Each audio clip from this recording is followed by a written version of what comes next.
Greetings. I'm Jeff Underwood, the proud first president of Lakeshore Foundation, and I've been asked to give you an overview of who we are and what we do and why we do that.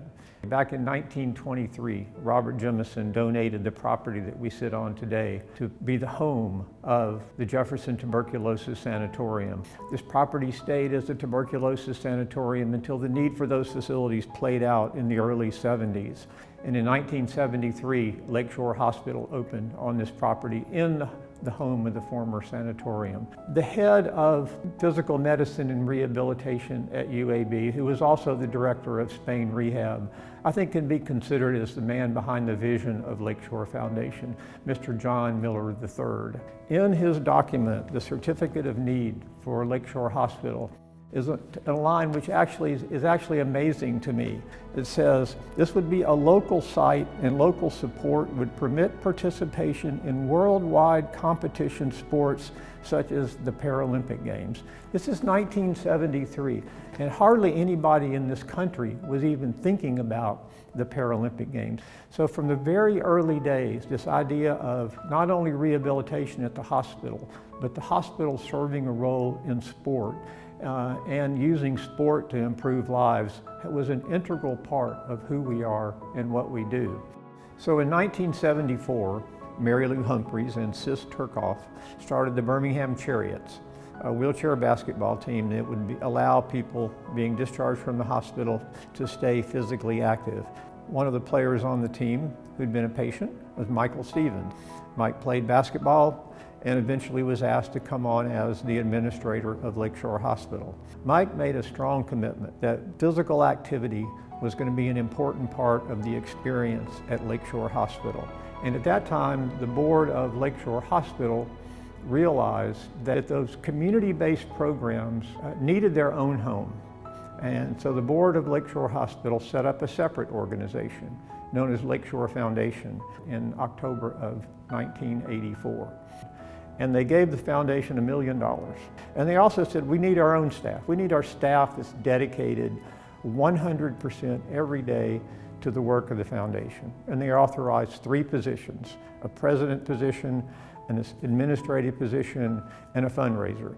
And I'm so blessed and fortunate and privileged to be that president who was hired back in 1991 and have seen the incredible sort of growth of this place. We went overnight from an organization that was around $1 million to over $30 million. So financially, in 1994, the foundation is secure. We're turning a new page in our history. The Paralympic Games were in Atlanta in 1996.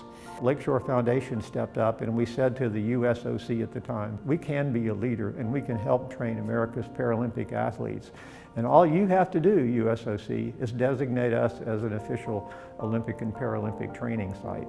Another thing that we're very, very proud of and we continue to do today was in 2006 and 2007 when we initiated our first what we call Lima Foxtrot program, a program that would reach out to America's injured servicemen and women to use adapted sport to help them re-engage in life and in community and their families post-injury after serving this country. And we're very proud to continue to play that role. Another, I think, very significant activity for us was the partnership that we had with Apple.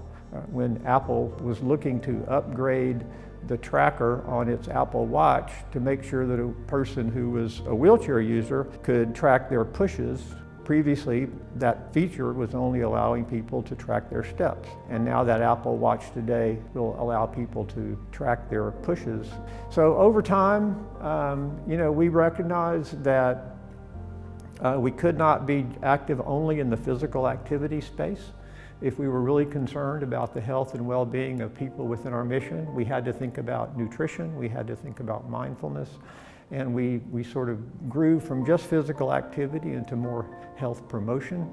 But through our collaboration with UAB and the Research Collaborative, we are the home of the National Center on Health, Physical Activity, and Disability, commonly called NCPAD. NCPAD is a CDC-funded initiative to be the resource for people with disabilities, their families, their caregivers, for policymakers, just about any topic related to disability. We're also very proud of the fact that as we promote universal design for other organizations, that we've embraced and applied universal design here on our own campus.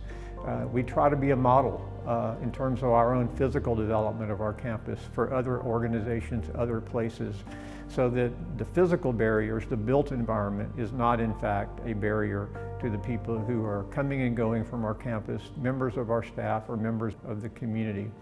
The responsibility of a leader is to lead, and we try to do that by stepping up where needed, to speak out, to support, to directly provide, to equip others, to promote inclusivity, to look out for our staff, and to do everything that we can do as an organization to be working alongside of people with disability in the challenges that they face.